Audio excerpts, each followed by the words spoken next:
अब तो बोल दे जरा सुभान अल्लाह और जोर से। अब जरा तवज्जो कीजिए प्यारे, ये नूर हजरत आदम से हजरत अब्दुल्ला की पुश्त में आया। हजरत अब्दुल्ला का निकाह सैयदा आमिना से हुआ।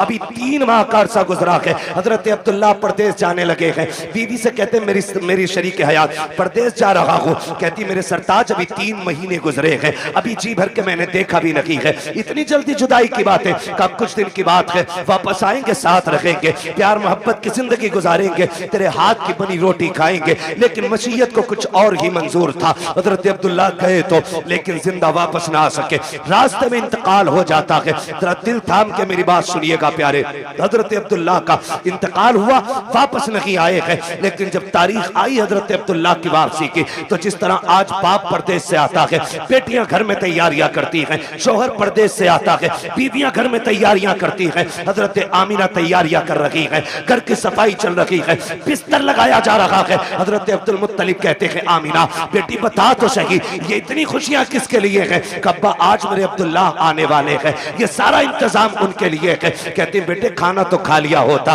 कब्बा जी अब्दुल्ला कह के गए थे साथ खाना खाएंगे। बेटी वो कब आएंगे? का जब आएंगे तभी खाया जाएगा। शाम हो गई, अब्दुल्ला नहीं आए हैं। कहती अब्बा जी पता तो कीजिए, मेरे अब्दुल्ला को आ जाना चाहिए था, लेकिन अब तक नहीं आए हैं। अब्दुल मुत्तलिब खाने काबा में गए, किसी ने आके कहा अब्दुल मुत्तलिब कहा जी आपके अब्दुल्ला वापस नहीं आएंगे। आपने इतना सुना, बिजलियां गिर गई, ऐसा लग रहा था जैसे हजरतों की खुशियों का जल करके पूरा नशेमन खाक हो गया हो। आपने खुद को संभाला, घर तशरीफ लेकर के आए हैं।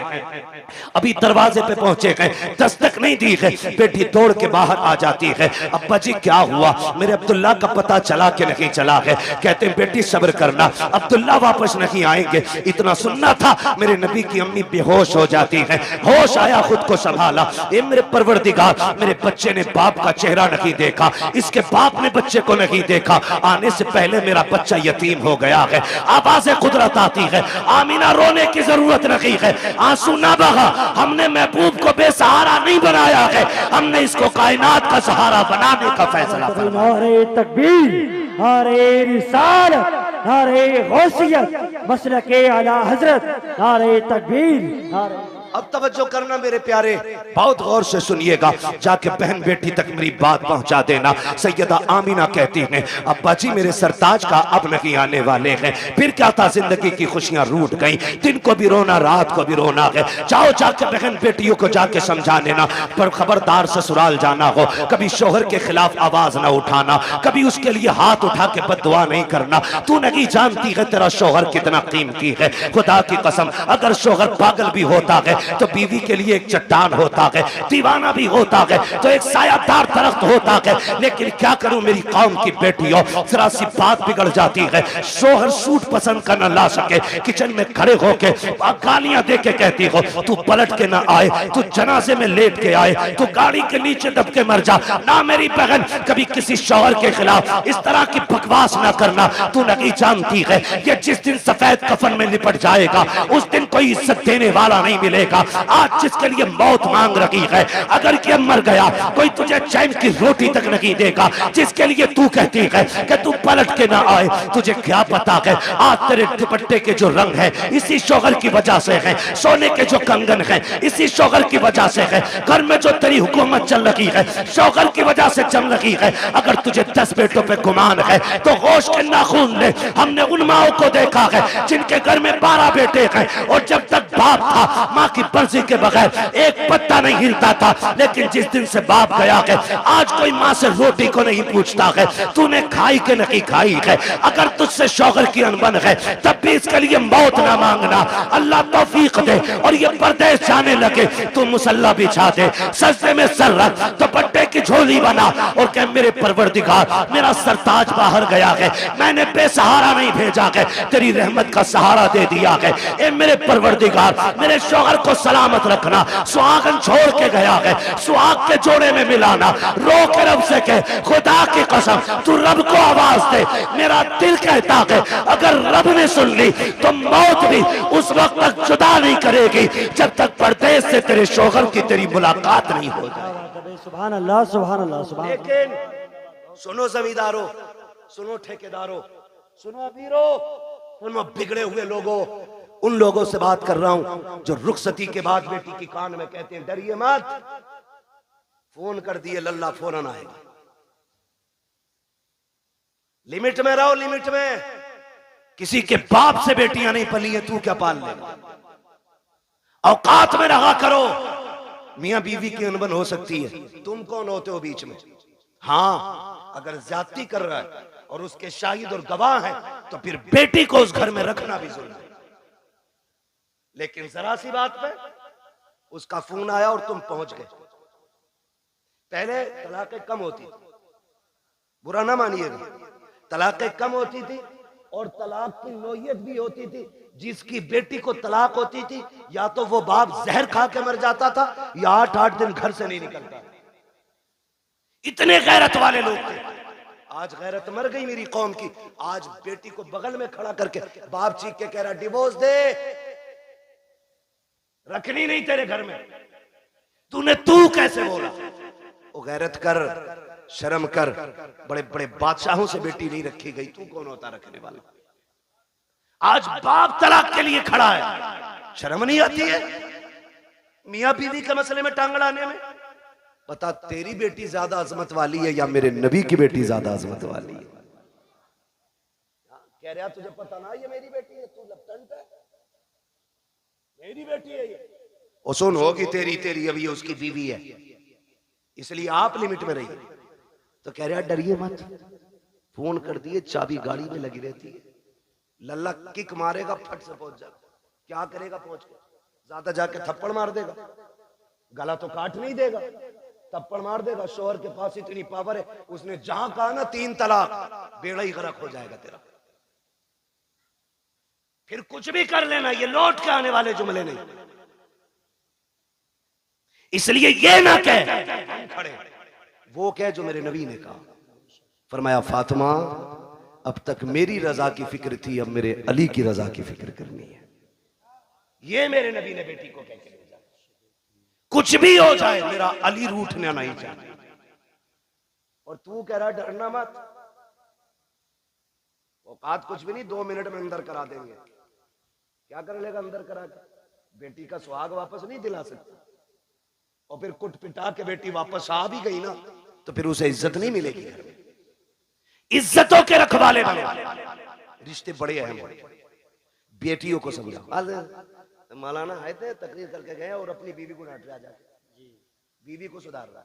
हमारा मुआशरा बेहतर इसलिए नहीं हो रहा कि हम ये चाहते मेरी बीवी सुधर जाए। ये कोई नहीं चाहता बेटी सुधर जाए। यहां से जाके बीवी को मत बताना, यहां से जाके बेटी को बताना कि बेटी जब तक जिंदा रहना है कनीज़े फातिमा बन के रहना। मेरा चैलेंज है, जब बेटियां सवर जाएंगी तो किसी घर की बहू खराब नहीं हो सकती है। बेटियों को बेहतर करो, बेटियों को। मेरी बहन मुश्किल है जिंदगी का गुजरना शोहर के बगैर। आज बात बात में तलाक चाहिए तुझसे, नहीं। फरमाया गया जो बिला उज़्र शरी के अपने शोहर से तलाक का मुतालबा करे अल्लाह उस पे जन्नत की खुशबू हराम फरमा देता है। क्यों मांग रही हो तलाक? कहा जी मुझे सुख नहीं मिला। किसे सुख कहती है तू? कहा मुझे 10,000 का जोड़ा नहीं मिला। जैसे कल्लन की बीवी के कंगन है वैसे मैंने नहीं पहने, जैसे अच्छन की बीवी का सूट है ऐसा आज तक मुझे नहीं मिला। और तू इसे कहती है सुख, कहती है इसे सुख। ये नहीं है सुख, इसे कहते हैं चटनी से मिल जाए शुक्र अदा कर खा के सो जा। अगर तेरा शोहर तुझसे राजी है तो तू सबसे बड़े सुख में है। और तू सोने के लुक में खा, तेरा शोहर तुझसे नाराज है तो तू सबसे बड़े दुख में है, सुख में। सुख किसे कहते हैं? सुख किसे कहते हैं?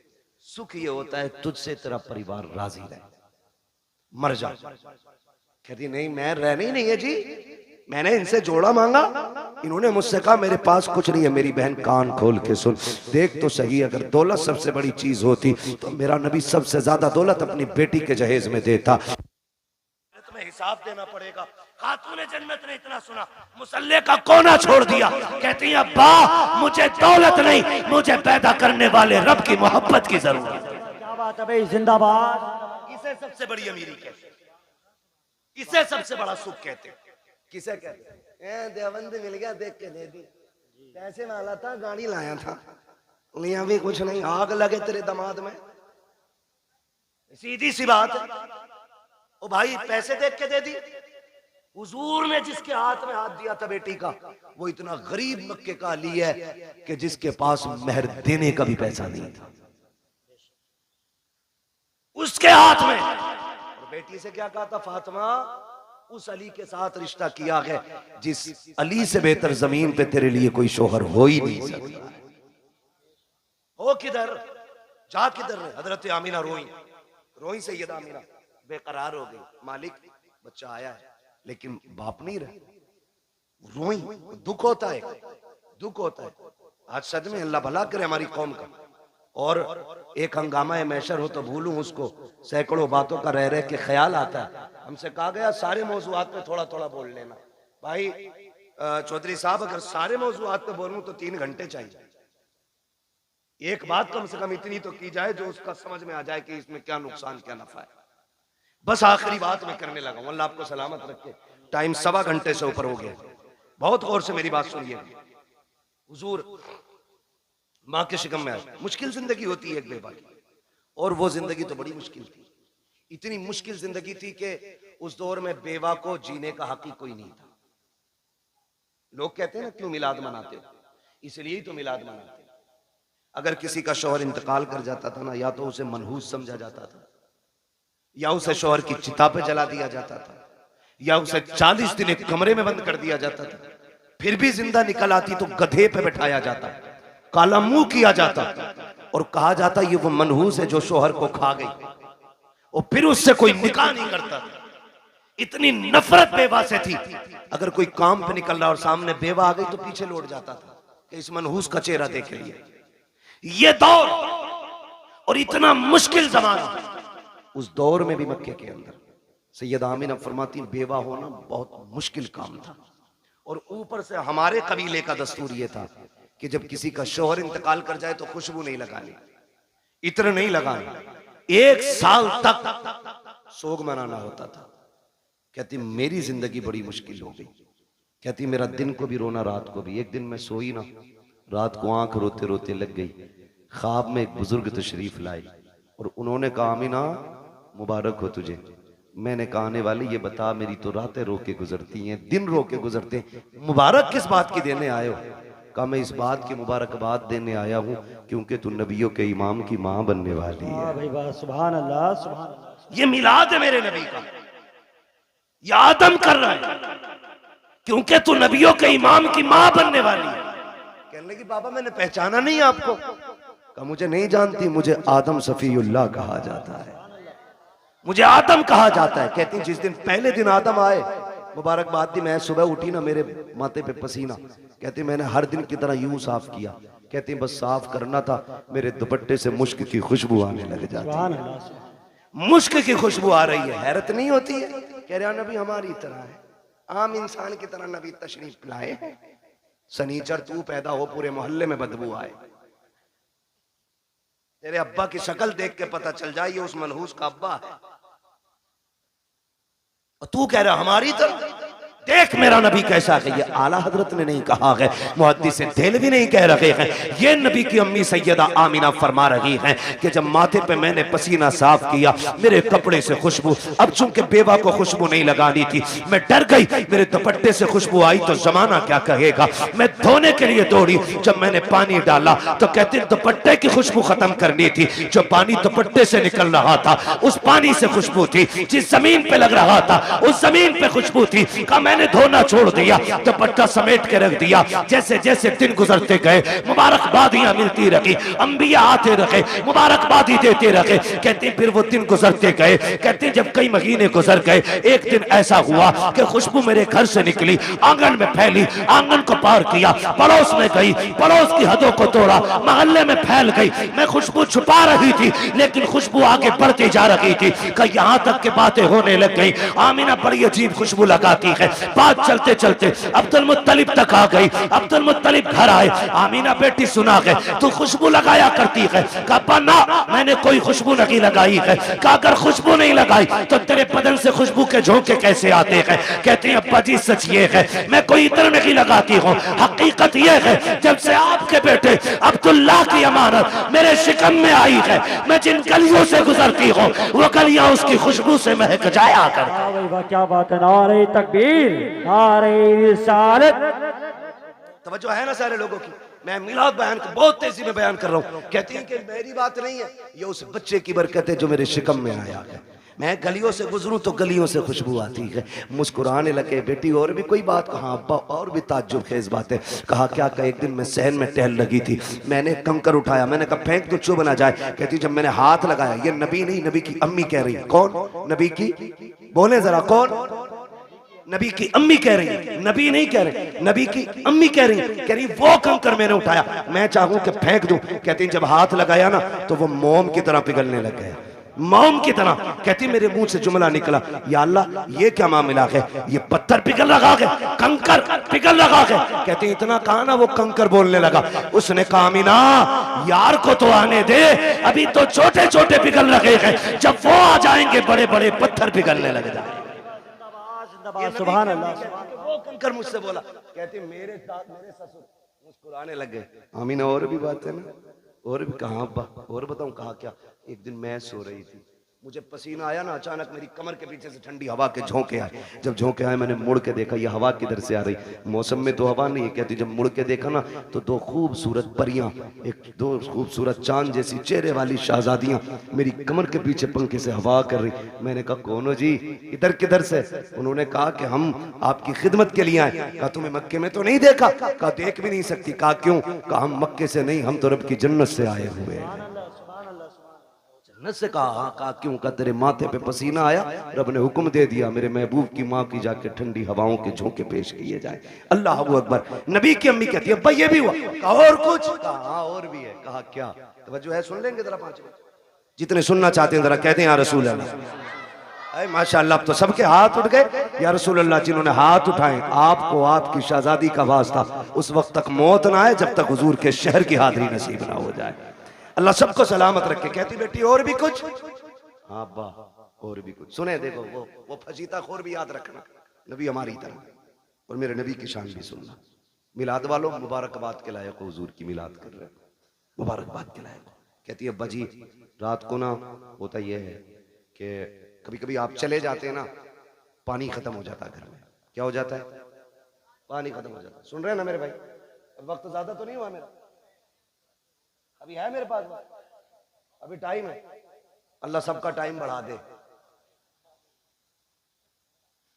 बड़ी हल्के से आमीन कह रहे, दिल भरा रखा है ना बढ़ा दे। तवज्जो है ना सारे लोगों की? बेटी और कुछ? हाँ कभी कभी आप चले जाते हो ना हरम शरीफ पानी पिलाने के लिए, वो घर में कभी कभी ऐसा होता आप पानी घर का भी ले जाते हो। अम्मी मुझसे कहती है अमीना पानी भर ला। ये नबी की अम्मी कहती मैं बर्तन लेती हूँ और कुएं पे जाती हूँ। लड़कियां मुझे देखती हैं खड़ी रहती हैं, बेटी क्यों? तो जब मैं चली जाती हूँ ना तो उन्हें डोल रस्सी डालनी नहीं पड़ती। क्या मतलब? अब्बा मैं जाती हूँ और मैं कुएं के किनारे खड़े होती हूँ और झांकती हूँ ना तो पानी छलांगे मार के किनारे पे आके खड़ा हो जाता है, किनारे पे आके खड़ा हो जाता है।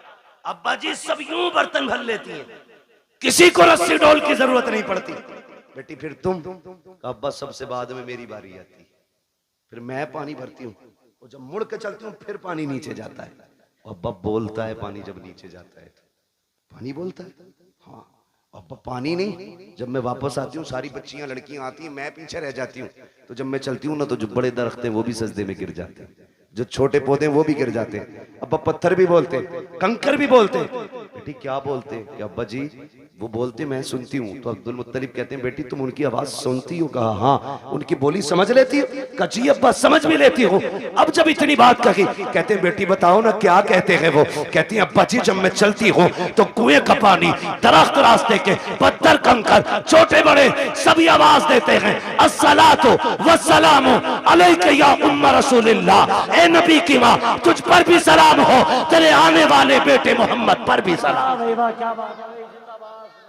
अल्लाह कहती अच्छा, कलेजा ठंडा हो गया, मुस्कुराने लगे, कहने लगे रब ने मेरी दुआ कबूल कर ली। कहा अब्बा क्या मतलब? का एक दिन तुझे रोते देखा, मैं हरम में गया, मैंने खिलाफे काबा पकड़ के कहा था काबे वाले मुझे तूने और भी बेटे दिए, मेरा एक गया तो मैं सब्र कर लूंगा। आमीना का तो कोई सहारा ही नहीं रहा। ये जो बच्चा आने वाला है ना, अल्लाह इसे ऐसा बना देना कि ये मेरी आमीना का सहारा बन जाए। कहते मैंने इतना का आवाज आई, अब्दुल मुत्तलिब तू तो आमीना के सहारे की बात कर रहा है, जिसको हम भेजने वाले हैं ना, हमने उसे कायनात का सहारा बनाने का फैसला। सुभान अल्लाह, सुभान अल्लाह, सुभान। कि मैं तभी समझ गया ये बेटा शान वाला होगा। नबी की अम्मी बयान फरमाती है, फिर वक्त गुजरता गया, वो रात आ गई जिस रात में मेरा शहजादा आने वाला है, शहजादा आने वाला है।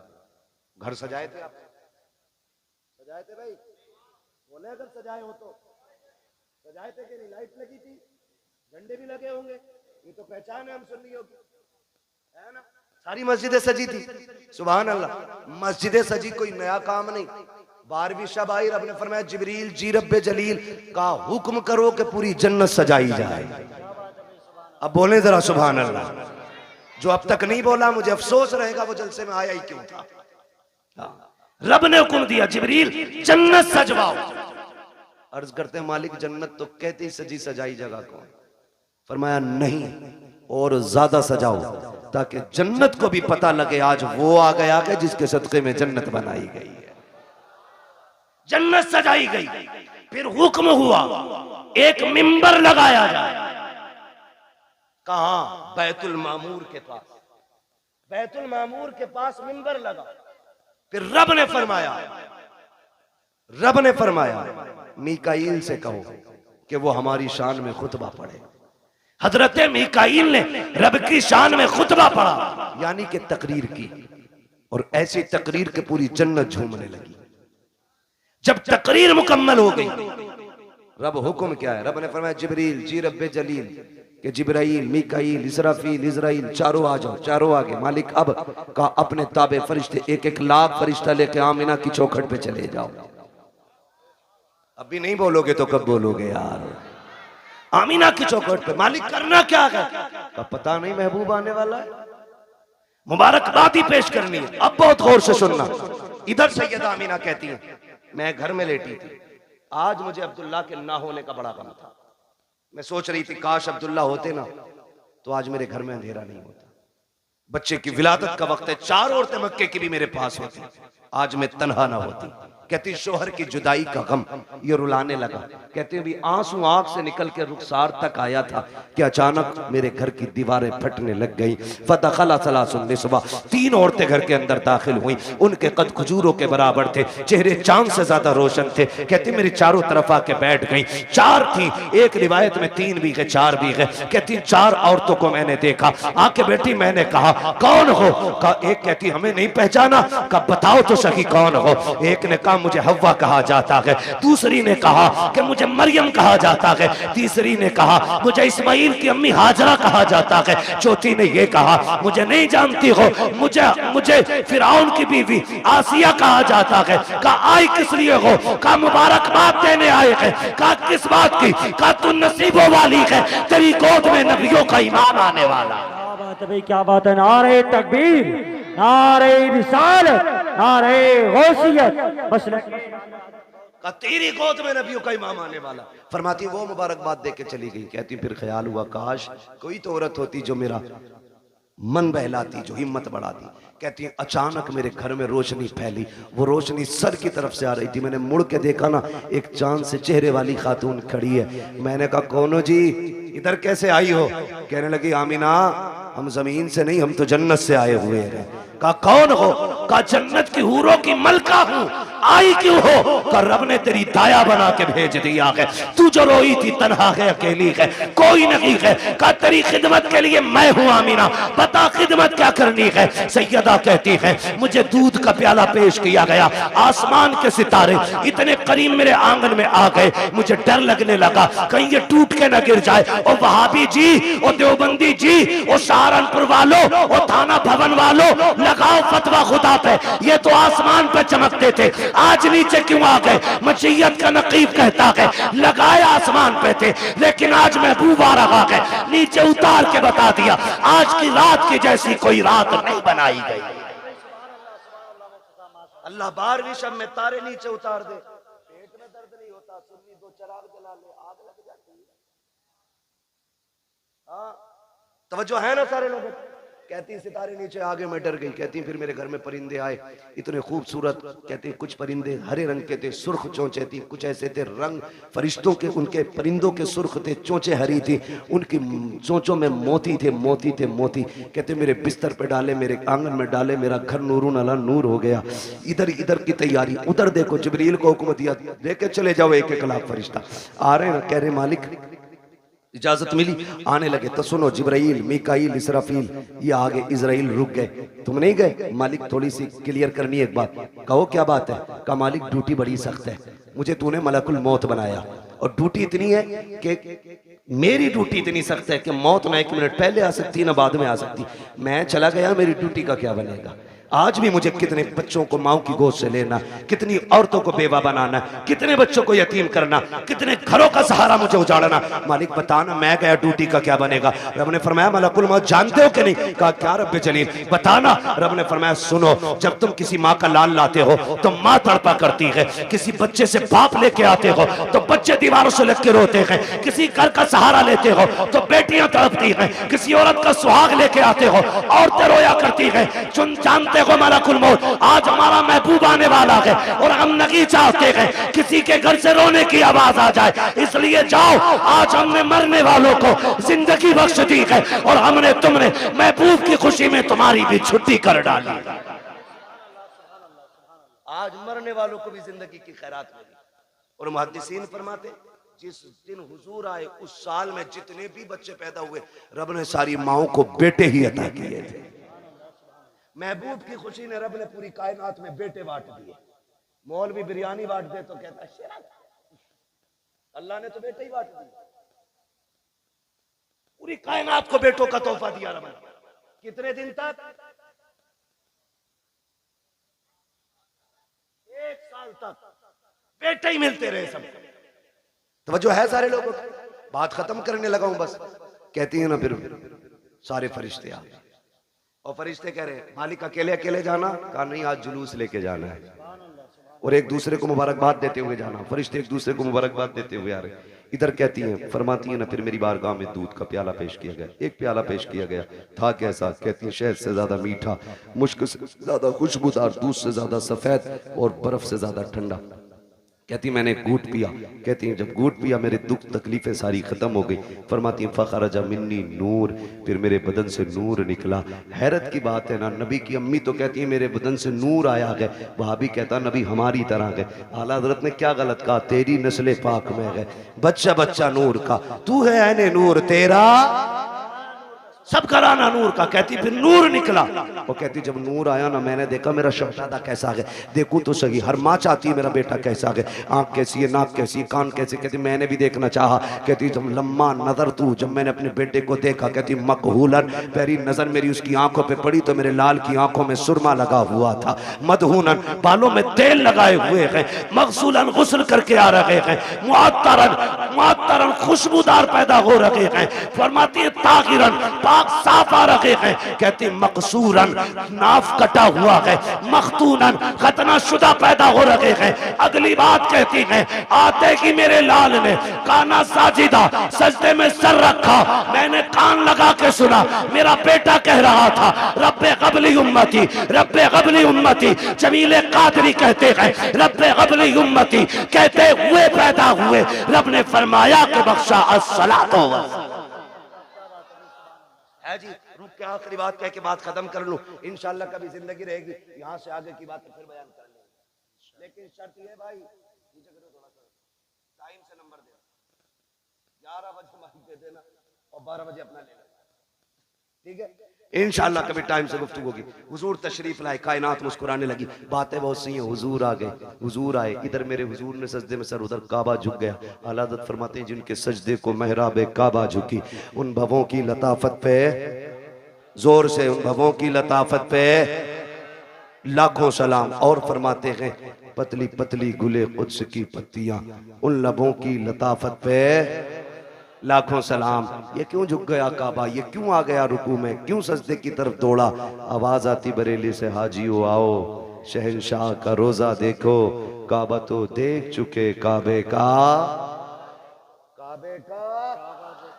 काबा देखो। हुजूर आए, कायनात मुस्कुराने लगी। हुजूर मुहद्दिस देलवी फरमाते हैं, जिस जमीन पर हुजूर की विलादत का तज़किरा होता है, अल्लाह 1 साल तक उस जमीन पे अपने करम की बारिशें फरमाता है। जिस मोहल्ले, जिस बस्ती में हुजूर की विलादत होती है ना, अल्लाह 1 साल तक उस बस्ती से मुसीबतों को दूर फरमा दिया करता है। इतनी बड़ी बरकतें हुजूर की विलादत की तज़किरे की हैं। आला हज़रत फरमाते हैं, हश्र तक डालेंगे हम पैदाइश मौला की धूम।